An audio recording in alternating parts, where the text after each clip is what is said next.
What's up, YouTube? Welcome back to Celio's Network for a post-rotation deck profile that involves Amoongus from Unified Minds. So originally I thought this was kind of a meme, but I've seen more and more people talking about it and discussing the potential viability Amoongus might have with Vikavolt in post-rotation. So it's looking like maybe I was wrong about it being a meme. The jury's not out yet, though, so we'll have to see. And today I'll be showing you all a deck list from Twitter user TaloniteX. While I don't agree with all of the choices in the deck list, that's the one we'll be taking a look at, and I'll also touch on my opinions on the list itself and maybe some things I would change, since I've been mostly testing for the Ultra Prism through Darkness Ablaze format for the POG 2020 tournament. But I wanted to start getting some post-rotation content out here, so shouts out to TaloniteX for supplying us with this list via their Twitter if you want to check them out. Before we get into the deck profile, though, shouts out to PotonStore.com, the best place for you to get PTC geocodes. Use code Celio for 5% off. So let's start out with this Amoongus.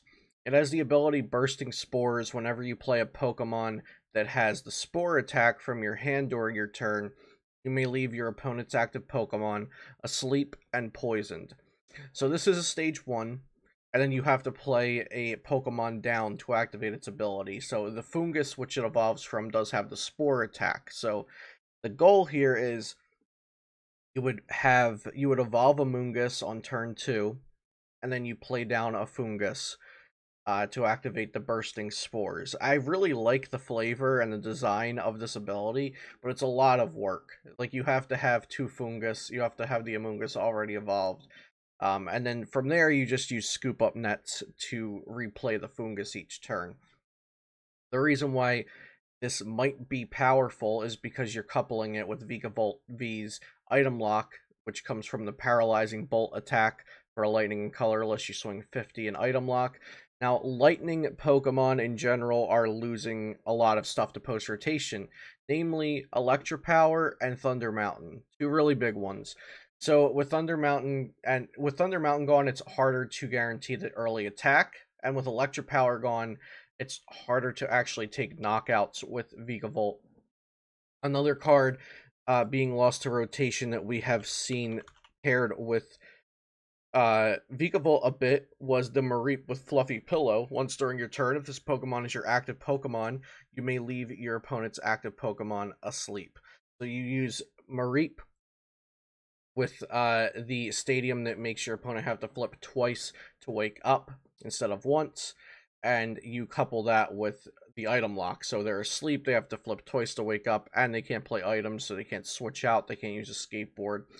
So that seems like a really strong pre-rotation strategy, but Amoongus is looking like the best replacement for that in post-rotation. So let's take a look at this list.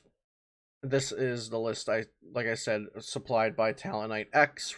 I'm not sure if this was an exact Japanese list, or I think it was actually the user's own list that they created. So I think in post-rotation we're going to have to play Turbo Patch because Thunder Mountain's gone, like I said. And so you have Cocoa Prism and Turbo Patch. I'd like to see a full set of 4 Turbo Patch being played.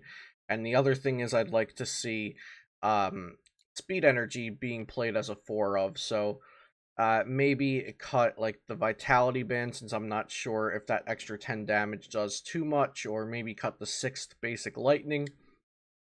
But you do want to play a little extra Lightning Energy in post-rotation, just because, like I said, we're losing Thunder Mountain, and we want to play Turbo Patch and Cocoa Prism. That's our only out to getting the turn 1 attack going second. The Marshadow is still here, although we're not bumping the Swell to get rid of... We're not bumping the Swell so we can play Thunder Mountain. We're bumping the Swell so we can play Slumbering Forest. So I don't think Marshadow is as important, but it's definitely an okay inclusion. And you'll see the 3-2 line of Amoongus. So 3 Fungus, because you have to play down a Fungus itself after you evolve it up into Amoongus. So it's taking up a lot of space in the deck. You're using 5 spots in the deck for that, where with Mareep you were using like 2 or 3 spots. They also have the Mimikyu from Darkness Ablaze, which prevents your opponent's benched Pokemon from healing. So this stops Malolana because Malolana switches and then heals.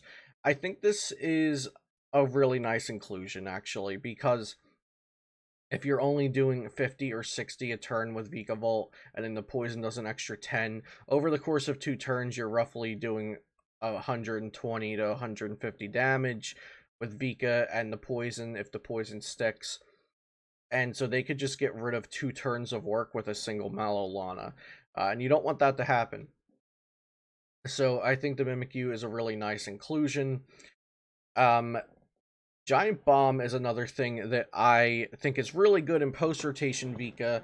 I have heard arguments that without Electro Power, Giant Bomb is now less impactful. But you could also argue that you need Giant Bomb even more because Electro Power is gone. The thing with this deck is you're hoping that your opponent can't attack too often because you lock them with the sleep. So Giant Bomb would not be very valuable because you'd kind of be playing Giant Bomb down and then saying, okay, well, if they get out of this sleep, they might attack me. But you're probably just going to end up wasting a Giant Bomb more often than not. So I'm not a fan of Giant Bomb, so I'm glad to see that omitted from this list. The energy switch is actually pretty interesting. I'm not too sure about the energy switch. So you could probably drop the double energy switch for 4th Turbo Patch, 4th Speed Lightning, but maybe there's a reason they were including the energy switches. But personally, I'm not a huge fan of them in this list, or in VikAvolt in general. I don't think energy switch is too valuable, but of course I could be wrong. Maybe if they were playing alone Raichu tag team, the energy switch would be a little better. I'm also not sure how I feel about only playing 2 Switch. I understand they're playing Scoop Up Net, so the Scoop Up Nets reuse the Fungus, so that's really, really important. But I'm not sure how I feel about just 2 Switch and a Bird Keeper, because like that could stop you from using your turn 1 attack. Switching and switching out back in is really important post rotation because, like I said a few times now, we don't have Thunder Mountain, so you have to Cocoa Prism to the benched one. Okay, actually, let's backtrack a little. I understand now why they're playing the energy switch. It's to kind of mimic what Pikarom does with accelerating energy with Cocoa Prism and then energy switching it to the active.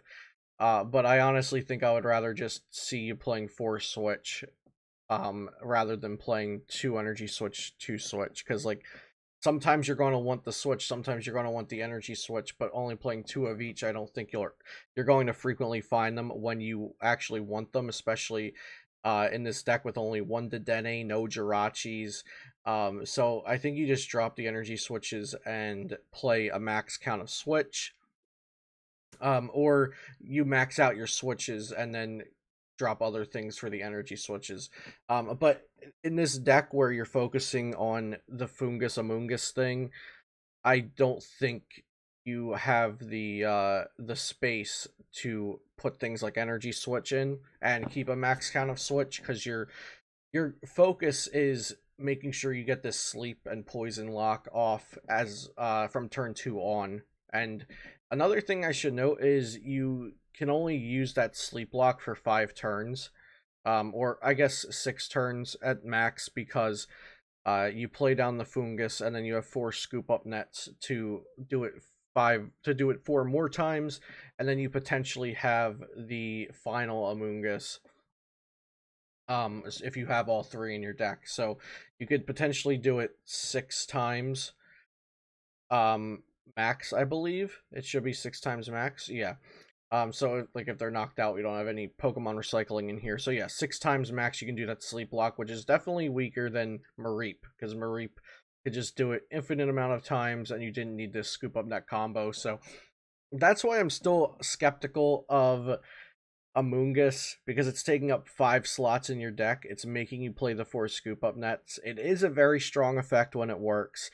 But it's also not helping your VikAvolt get that turn 1 attack. So I think a lot of times with this deck, you're just going to have to accept the fact that you're not getting the turn 1 item lock, and turn 2 you're going to item lock and sleep lock.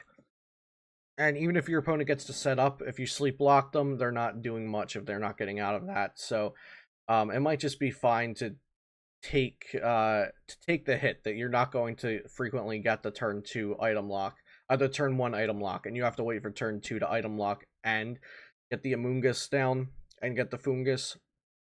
So that might be a consideration, actually, just accepting the fact that turn 1 item lock isn't going to happen too often, and your ideal thing is to get the turn 2 item lock plus sleep poison, which I think just taking out the energy switches and going to force switch is fine for that.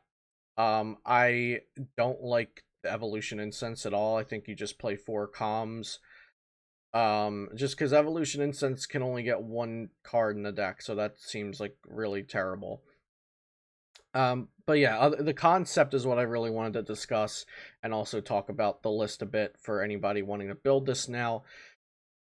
But yeah, maybe I undervalued Amoongus, so sorry to all the people that have been coming into my chat asking about Amoongus, and I'm just like, what are you talking about? Like, that sounds awful.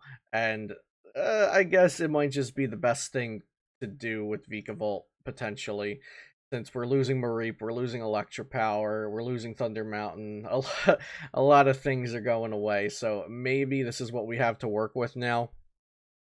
And so, yeah, that's my deck profile on VikAvolt Amoongus, or maybe not even deck profile, but analyzing the strategy. So I hope you enjoyed this. Subscribe to the channel if you're not already subscribed. Today was a little bit more of a relaxed video because the video I originally had planned, something was wrong with the file, so we have this instead, and I hope you enjoyed this deck profile. Leave a like if you did. Check out PotownStore.com, the best place for you to get PTCGO codes, and use code Celio for 5% off. If they don't have Darkness Ablaze in stock when you're watching this, they will have it in stock very soon.